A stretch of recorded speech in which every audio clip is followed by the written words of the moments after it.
Hello and welcome to Useful Idiots. I'm Katie Helper. I'm Aaron Mate. Thank you so much for being here. Our website, as always, is usefulidiotspodcast.com. Go there to support the show and get bonus content. Let's get it going with our 4 basic food groups. What do we have, Katie, for Democrats Suck? So for Democrats Suck, let's take a listen to Democratic Senator Jeanne Shaheen of New Hampshire. Here she is speaking at an event held by Politico for their NATO summit. And let's hear what she has to say about Ro Khanna for daring to speak out against war. I've interviewed Congressman Ro Khanna recently, who's been advocating for the Democratic Party to be the anti-war party. He said that the party has become too hawkish, in his opinion. Is this an opportunity? First of all, look at her face, Shaheen. She's like already grimacing. She doesn't like what she's hearing. Okay. For Democrats to move more in that direction, as you're hearing from Americans that they don't want us. I mean, one of the reasons so much of the president's base is frustrated is because they voted for him because they felt that he was the anti-war president, that he made promises that we would not be entangled in foreign conflicts. Is this an opportunity for Democrats? Might you be missing that opportunity if you don't sort of look at that messaging as a path for the party? No. And I think Ro Khanna is wrong. Okay. The fact is, foreign policy isn't that easy. You can't just say, I'm against all conflicts, because they're all going to be against America's interest or against global interest. What do you say to the Okay, so there you have Jeanne Shaheen making no bones about it. And Aaron, I want to, of course, should have offered you a trigger warning that you have Delaware Senator Chris Coons appearing, who famously got you thrown off of an Amtrak. So are you feeling okay? Do you feel triggered? I triggered him. He didn't trigger me. I mean, he's the one who got me thrown off a train. So, yeah. True. Okay, good. All right, you didn't internalize it. So there we have 2 senators saying that Ro Khanna is wrong for both opposing war, but also politically wrong because they don't see it as strategic to outflank Donald Trump. Because as this Politico interviewer points out very correctly, Donald Trump pretends to be anti-war. His base is mad at him because he's not actually anti-war, and it would be very electorally smart, not to mention the moral thing to do, to oppose war and be the party, the anti-war party. But the Democrats just aren't interested in that. And in fact, I almost appreciate how direct and honest they are about it. They don't give some kind of like BS-y, mealy-mouthed, diplomatic, uncommitted answer. They don't try to say nothing. They don't try to hide their thoughts. They're just like, no, not a good idea. Not going to be anti-war. Not going to do it. Yeah, it's like the one issue they don't try to equivocate on. Here, they're just like, yep, no, we support war 100%. No dissent is tolerated. And by the way, Ro Khanna, it's not as if he opposes even all wars. I wish he did, but he doesn't. They're even misrepresenting his own viewpoint, but that's just what they do as Democrats. I'm just going to manifest it and say I would love to have Ro Khanna join us, putting it out into the universe. We'll see what happens, but it would be great for him to come back on the show. Let's turn to Republican Suck. Mehmet Oz, he is the former television show host turned administrator for the Centers for Medicare and Medicaid Services. Why not, right? Why not put somebody in charge of Medicare and Medicaid who's best known for being a TV personality? And he was asked recently by Fox News whether, cutting Medicaid and thereby throwing millions of people off of their health insurance could be a political problem for Republicans. Doctor, as I understand it, 11 million people would lose their coverage because of the changes to Medicaid. That's going to be a political problem for you, isn't it? I don't believe that number is correct. In fact, the numbers are often offered by economists who look at numbers, statistics, but this is really a psychology question. I don't believe the numbers are correct. Pause. By the way, those numbers are often offered by people who look at numbers. So if you don't trust the numbers from the people who look at numbers, like who do you trust, if not the people who look at numbers professionally? Aaron, you trust the psychology. It's a psychology question. It's a psychological question. Well, I can't wait to hear his insights on what psychological issue I'm missing here, as opposed to looking at the numbers, which include a low estimate, by the way, of 11 million people. Some estimates put it as high as 17 million. But anyway, I guess that doesn't matter because it's really about psychology, as we're about to hear from Dr. Oz. Here's the deal. You're sitting at home, on average, by the way, able-bodied people on Medicaid. This is not the original Medicaid population. By the way, it's 60th anniversary. You brought a cake. I brought you a cake, 60th anniversary of Medicaid. This is a Maha Medicake. We'll take it. Take it. But Medicaid was created, and it's a very precious entity. Medicare and Medicaid are the backbone of the social safety net of our country. We must preserve these entities. Medicare, of course, wasn't touched in the One Big Beautiful Law, but Medicaid was addressed because there's fraud, waste, and abuse, as Dr. Barrasso addressed. He's a physician, by the way, and an excellent doctor. So he understands both sides of this, the legal side as well as the medical side. If you're able-bodied and able to work, and you're not, on average, you're spending 6.1 hours a day watching television or just hanging out, video games, other things. Who came up with that number? So he says that the number of 11 million people kicked off Medicaid, that's not true because it comes from people who come up with numbers, who look at numbers. But the 6.1 hours a day are spent by all these able-bodied Medicaid recipients watching TV and doing nothing. So, like, where did he get those numbers from? Maybe from psychology, Aaron. It doesn't make any sense. And to answer the original question, is this going to be a political problem for Republicans? I really hope it is. If this is the rhetoric we're getting from them justifying throwing millions of people off their health insurance, I really, really hope this becomes a political problem. It really should. Also, what's up with the cake? What can be in that cake that makes it Maha, make America healthy again? Aaron, want to hear something creepy? I just looked up our names on Google and found way too much information about our addresses, phone numbers, and personal data. I looked up some friends too, and everything about them is so easy to find with a quick search. I started talking with our latest sponsor, Aura, which explains that there are companies called data brokers that sell your data. They do it without your consent, and they make billions of dollars selling it to marketers, scammers, and even stalkers.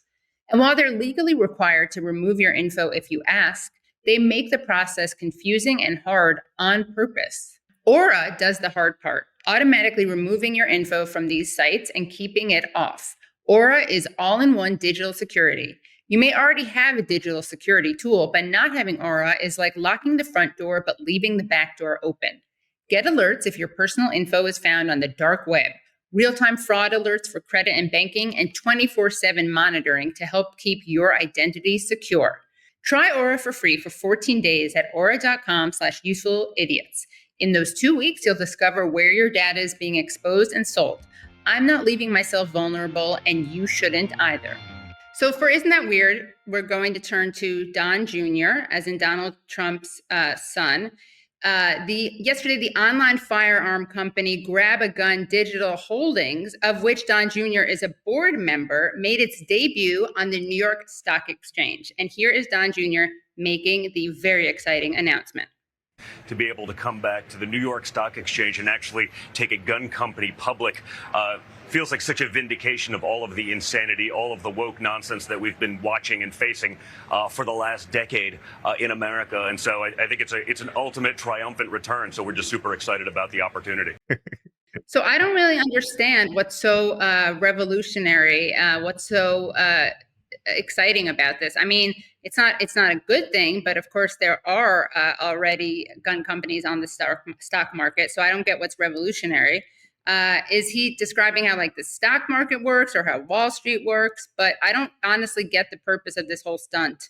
But I guess it speaks to the base, the gun-loving base. Maybe he's saying that all the other gun companies that have gone public, that they're woke, and his is the first non-woke gun company. Oh, they're woke. So this is historic. Right. He gets to debut it on the stock market. Right. Maybe this is like an anti-DEI gun company. The nation's first. Okay, for Isn't That Terrible, let's turn to the Ukraine proxy war. Some excitement there recently where Trump has appeared to be getting tired of Vladimir Putin and saying that, he said things like, I felt we had a deal with Putin 4 times, but it never happened, which is weird because like the US and Russia never even drafted a deal. So how can you feel you have a deal when you've never even like tried to work one out? I mean, they've talked about it, but they've never worked one out. Anyway, the point is Trump is mad with Vladimir Putin, and accordingly, he announced a shift. He's going to send weapons to Ukraine that he says are going to be paid for by NATO. I'm not even convinced it's going to happen, but this certainly got a lot of war hawks excited, people like Lindsey Graham, who's predicting a turning point. And another thing that's gotten them excited is some leaked audio from last year where Trump met with a bunch of donors and told them that he told Vladimir Putin that he would threaten to bomb the shit out of Moscow if Russia ever invaded Ukraine.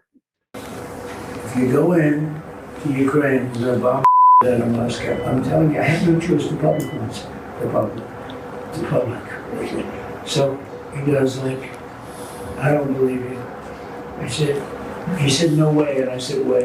And then he goes like, I don't believe you. But the truth is, he believed me 10%. And I told you this, he believed me 10%. Then I'm with President Xi of China. But I said the same thing to them. I said, if you go into Taiwan, I'm going to bomb the out of Beijing. He thought I was crazy. He said, Beijing, you're going to bomb Beijing. I said, I have no choice. I got to bomb them. We're going to bomb Beijing. And he didn't believe me either, except 10%. And 10% is all you need. In fact, 5% would have been okay too. So there is Trump bragging to a bunch of donors in private that he threatened to bomb Beijing and bomb Moscow. He's very proud of himself for that. And he thinks that was enough to get Putin to stand down and not invade Ukraine in his first term, waiting Trump out until Biden came in when Biden was so weak, and then Putin took the opportunity. That's the Republican talking point now. Not that maybe, we shouldn't be threatening to bomb anybody. We should be trying to make peace, and there are plenty of opportunities to do that in Ukraine. We can't even talk about that in mainstream politics in the U.S. But anyway, so there's Trump. But this led to some new excitement after Trump announced these more weapons for Ukraine this week. And there was even a report in the Financial Times saying that Trump had encouraged Zelensky to bomb Moscow. But started to be a party pooper for war hawks. Trump put a damper on that talk when he was asked about it this week. Russia 50 days. What happens now? Do you talk to Vladimir Putin? Well, at the end of 50 days, if we don't have a deal, it's going to be too bad. But what happens? Should Zelensky get more aggressive? Yeah, the tariffs are going to go on and other sanctions go on. Should Zelensky target Moscow? Should Zelensky target Moscow, sir? Should Zelensky target Moscow or deeper into Russia? No, he shouldn't target Moscow. Is that why you gave him more weapons, though? All right, well, that's going to disappoint some people who are really excited at this report that was in the Financial Times and the Washington Post saying that, Trump and Zelensky talked about bombing Moscow. I'm thankful personally that Trump is not encouraging Zelensky to do that and is not going to be providing, at least for now, the weapons to help Ukraine do that, because we don't want to have World War III. But somebody who does want World War III is the aforementioned Lindsey Graham, who still thinks that we are going to get World War III. This is what he said this week about Trump's announcement of a 50-day deadline to Russia and also the announcement of new weapons to Ukraine. If Putin and others are wondering what happens on day 51, I would suggest they call the Ayatollah. So says Lindsey Graham, the Republican senator of South Carolina. So Lindsey Graham still believes that after 50 days, after Trump's 50-day deadline he's given to Russia, if Russia doesn't take steps towards peace on U.S. terms by then Trump's going to bomb Russia, just as he did Iran. I mean, it makes me so sad that John McCain isn't around to see his song not only fulfilled upon bomb, bomb, bomb, bomb, bomb Iran, but kind of like a cover, not a cover, a sample, a potential sample of that same song turned into bomb, bomb, bomb, bomb, bomb, Moscow. And I feel like, if John McCain were around, he'd have a much better rhyme than the one I just came up with, or maybe he would just use a different song. So in his honor, Aaron, let's brainstorm for next week. Let's have a good bomb Moscow song. We're trying to walk in the steps of a giant, and I don't think we can come up with something as clever as bomb, bomb, bomb, bomb, bomb Iran, especially for Moscow. But we can try. We can try. And those have been your 4 basic food groups. With the way things are changing, it's getting harder and harder to predict what the world will look like even tomorrow, which is why we searched the whole world to find one thing that we can dependently rely on. And we found it at American Giant. They're making high quality, long lasting clothes that never go out of style. As presidents come and go, as years go by, and as seasons change, your clothes won't have to. Born from a commitment to support the communities that create its products, every American Giant piece is made in America and designed to last. No exceptions. American Giant makes staples that are anything but basic. Try their classic full zip hoodie, which Slate magazine called the greatest hoodie ever made. Or the premium Slub Crew tee, no BS high-rise pant. and slim roughneck pant featured in Giant Magazine issue 2. It's the kind of difference you'll feel and appreciate for years to come. And save 20% off your first order at American-Giant.com when you use code USEFUL at checkout. That's 20% off your first order at American-Giant.com. Code USEFUL. For this week's interview, I did this one solo because Katie is on the road.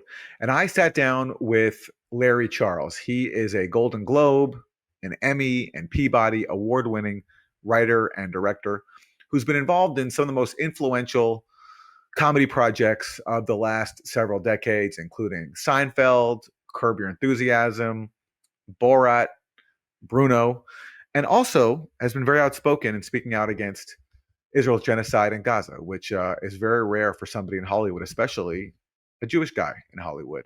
And one interesting aspect of the fact that Larry Charles has been involved in so many influential comedy projects is that some of his key collaborators, people like Jerry Seinfeld, Sacha Baron Cohen, Bill Maher, are on the opposite side of him when it comes to Israel-Palestine. They're vocal supporters of Israel, whereas he is among those in Hollywood who have raised their voice to speak out against Israel's genocide in Gaza. So I talked to Larry Charles about that and a whole lot more. He's the author of a brand new memoir of his 4 decades in comedy. It's called Comedy Samurai, 40 Years of Blood, Guts, and Laughter. Here is my interview with Larry Charles.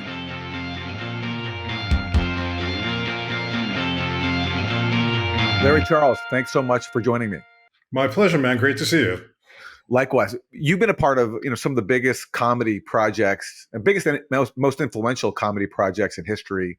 Seinfeld, Borat, Bruno, Curb Your Enthusiasm.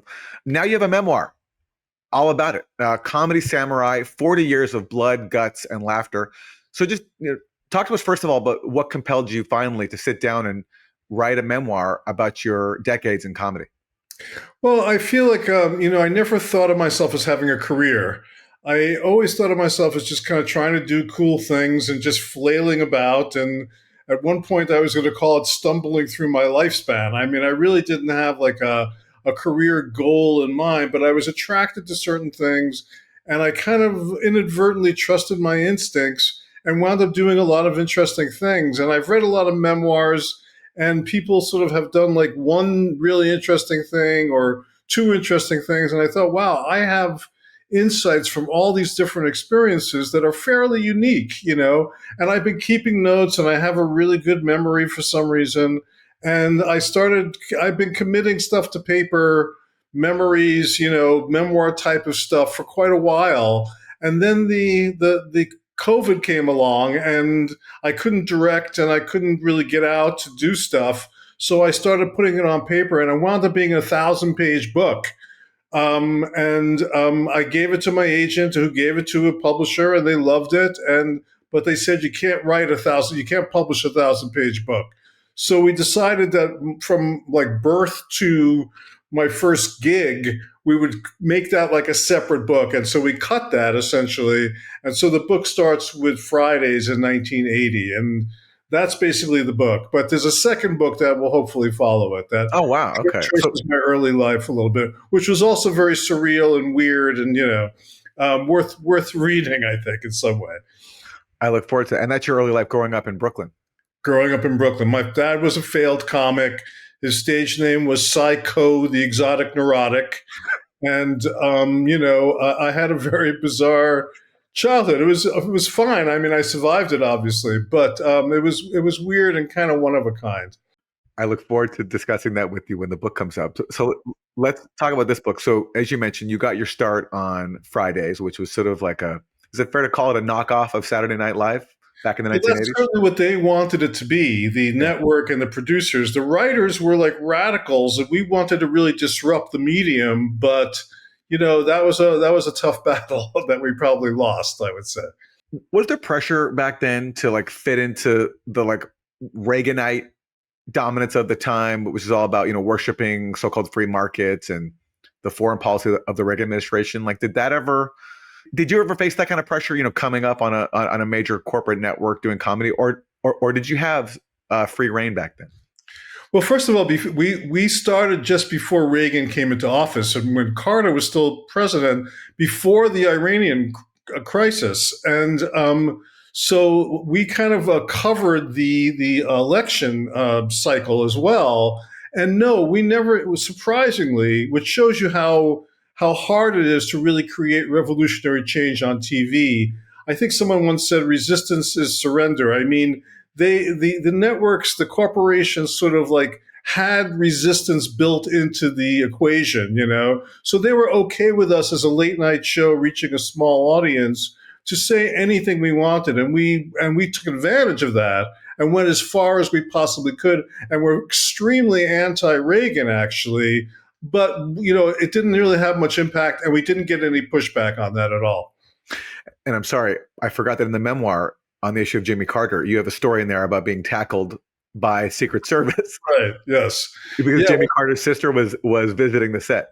Yeah. Well, Jimmy Carter's sister became, it's weird now. Again, but it's real. She became the spiritual advisor to Larry Flynt. Larry Flynt went through a born again Christian phase after his assassination attempt, and he was in a wheelchair, and he and his wife were very heavily medicated, drugged. I don't know how much was voluntary. I don't know what the details of that were, but they were very, very medicated. And they used to go around with an entourage of Hell's Angels and Ruth Carter Stapleton, who was Jimmy Carter's sister, who was his spiritual advisor. And they came to see Fridays, and they were up in the green room. And we got the writers down in the sub basement where we were kept, basically.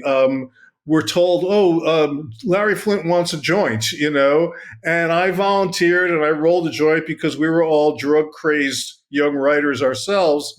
And I ran upstairs all my might so I would get there before the show started. And I'm running through the hall to the green room. And as I get to the door, I got tackled by these two guys, and they were Secret Service guys. And they're like, "What do you think you're doing?" Like as if I was going to, maybe kill Larry Flynt or something. And I said, no, I have a joint for the president's sister. And they were like, "Oh, okay." And they let me up, and I came in and delivered the joint, and they seemed very happy. And Larry Flynt, for those who don't know, he was the publisher of Hustler. And became sort of a free speech, seen as a free speech champion because of his resistance to efforts to shut him down. Well, he also offered like large rewards for anything that could prove the JFK assassination conspiracy. His daughter was actually killed in a very mysterious. Even his assassination was connected to his attempts at free speech and pushing this political agenda. And his daughter was also killed in a very mysterious car accident, one of those kind of Chappaquiddick type of car accidents, So at Fridays, you meet Larry David, who goes on to co-create Seinfeld, and also Michael Richards, too, was a part of the cast of Fridays. How does Fridays for you lead into Seinfeld? Well, mainly through those two guys. I mean, especially Larry. Larry sort of almost immediately, we were from the same neighborhood in Brooklyn. He was almost like 10 years older than me. So he was already like an adult, and I was still like a kid. And he really kind of mentored me right off the bat. We really hit it off and connected. And he sort of showed me and taught me about integrity and not compromising and following your vision and trusting your instinct. And he never backed down from that on Fridays and really taught me that lesson, taught me how to be a writer, taught me how to be a man to a large degree. And then we both, after the show ended, we both kind of drifted off, stayed friends, but we really went through many years of failure and didn't have too many expectations. So, but he knew that I was a writer that he could count on. He liked my sensibility. He liked my originality, my vision of the world. And when it came time for him to do Seinfeld, he was looking for somebody to help him. He called me up and said, basically, we'll do 13 episodes. The show will fail. We'll make a little bit of money and then we'll go about our lives, and it was not like, he was like promising me the world. He was offering me like a short-term gig. And I was at that time, I had just been fired from the Arsenio Hall Show. I was kind of desperate for a gig, and I said yes. And so that's how we connected. We always sort of were connected in some way from the very beginning. Okay, before we get more into Seinfeld, I have to talk to you about the Arsenio Hall Show because for me, I was so excited to learn you were a writer there. Because for me, I'm born in 1979, so 1988, 89, when Arsenio Hall, I think, first comes on there. I mean, that show was so influential for me, and I think that was a revolutionary show, not just because it's a black host, but like it was political. You know, he would have on some, for example, Minister Farrakhan. Yes. And he would also would have on wrestlers like and play into all the drama in wrestling too, but also ask them serious questions about steroid use, and also musically, the artists he put on there at the time was exactly like it's the music of my own childhood. I think so. Just to me, there was so much revolutionary and special about that show. So I'd love to hear your reflections on your time at Arsenio Hall, because to me, in like the history of late night TV, to me, Arsenio just constantly gets overlooked. I completely agree with you, and I think it is a very, and that's why I get into it, and I devote a whole chapter to it, because I really do think it is kind of a underappreciated period in TV history. When I went to see him, I said, I'd be interested in writing like Richard Pryor type of monologues for you, and he was really into that, and that's what I started writing when I first went to work there, and he started doing that kind of material, very edgy material in his monologues. And immediately, one of the things I discovered was he was getting, this is before the internet, if you can remember, it's that far back, but he was getting stacks and stacks of hate mail just because he was a black guy on TV. Yeah. A black star was enough to engender hate mail. And I don't mean like we don't like you. I mean like, violent sexual scenarios that they were writing to him, sometimes in crayon, literally, and really wanting to kill him, just wanting to kill him. And I can't put it any other way because that's the truth. We had metal screeners in the audience. When the audience would come in, they had to walk through metal screeners, and weapons would be taken off of people because it was that dangerous, So if he shook hands if he had a female guest who was white, and he like just shook hands with her, the switchboard would go crazy, and that's not that long ago. And I don't think things have changed that much, actually. And like you say, he had Louis Farrakhan on, he had Clinton come on and play the saxophone. He had NWA and Public Enemy. And for me, it was a fascinating experience because I was one of the few white people working. I was like a minority on that show, and I got to see black society in a microcosm, that I would never be exposed to otherwise. And I really kind of think most people would really benefit from being the minority in a situation and seeing what it's like, and realizing there's so much more nuance to black society. We're always like generalizing. Black people need this, black people, it's like, it's not that simple, Black people came from all kinds of backgrounds, all kinds of economic backgrounds, regional backgrounds. There was educational backgrounds, and they all had very different values. And it was a very interesting world to be part of. But he couldn't do my jokes after a while because my jokes were too hard-edged. He had to go a little easier. Right. And as a result, I didn't get a joke on for 6 months. And when my contract was up, he had to let me go, even though we've stayed friends, and he's always let me know how much I meant to him and how much he enjoyed my jokes. He had no choice really but to let me go. And I understood, even though I was like concerned about what was going to happen next. He was working under just the constraints that people face in that studio system in Hollywood, especially as a prominent black comedian. By the way, one of the first adversarial interviews I ever recall seeing was when he interviewed Vanilla Ice.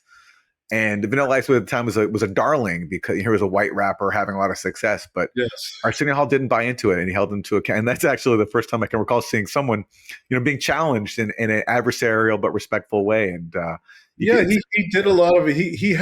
He had people on both as guests and musical guests that the other talk shows would not touch. Yeah. And he changed that landscape by doing that. And now it's expected to see offbeat people as guests and as musical guests. But at that time it was on, Johnny Carson wasn't going to have Public Enemy on, and so it was really kind of a radical move. And as you said at the beginning, he has not gotten the kind of, the sort of respect for that he deserves. What comes across, in reading your book and just seeing you publicly is you're very political. Without getting into like the specifics necessarily of your politics, although we can talk about it, but I'm just curious, like, do you ever struggle with making sure your politics don't get in the way of comedy? Because just in my own personal life, I mean, I love comedy so much, but I can't. When I try to make light of political things that I feel very strongly about, I struggle to do it because I'm so outraged about all the horrors that I'm seeing. So I'm curious about your thoughts on the relationship between having a very strong political point of view, also having a very strong comedic point of view, and whether the two are ever in tension. Where basically, if you want to be righteous politically, it's just not going to be funny. Well, I think my bottom line is it needs to be funny, but I've been exploring that relationship between things that aren't supposed to be funny that I would then rise to the challenge of trying to make funny. And of course, political issues are amongst them. Working on Fridays as my first job plunged us into the political world.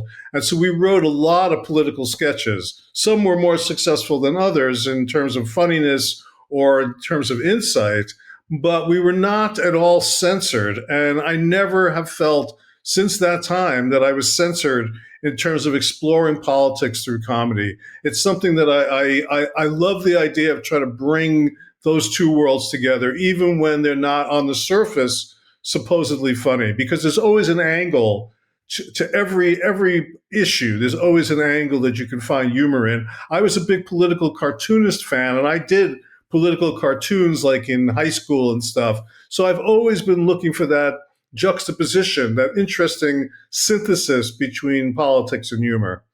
You have visited Palestine, and you've been very vocal on it, on the issue, especially since Israel started attacking Gaza after October 7th. Now, you've worked with some people who have made, some of the most influential comedies ever. On Seinfeld with Jerry Seinfeld, and Borat and Bruno with Sacha Baron Cohen, and others too, I'm sure, just being in the Hollywood system, who have very different views than you when it comes to the issue of Palestine. So I'm curious how you navigate that.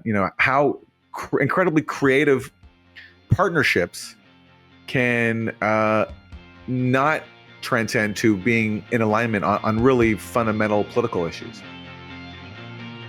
And to hear the rest of the interview, please go to usefulidiotspodcast.com. And thanks again to Larry Charles for joining us again. His book is called Comedy Samurai, 40 Years of Blood, Guts, and Laughter. Thank you so much for watching and supporting Useful Idiots. As always, our website is usefulidiotspodcast.com. We'll see you next time. Thanks so much for listening to and watching Useful Idiots. For extended episodes, bonus content, and our weekly Thursday Throwdown episode, please subscribe at usefulidiotspodcast.com. Support the show for free by subscribing on YouTube, Rumble, and wherever you get your podcasts. And if you like the podcast, don't forget to rate and review. You can also follow us on Twitter at UsefulIdiotPod. Thanks for supporting independent media. We'll see you next time.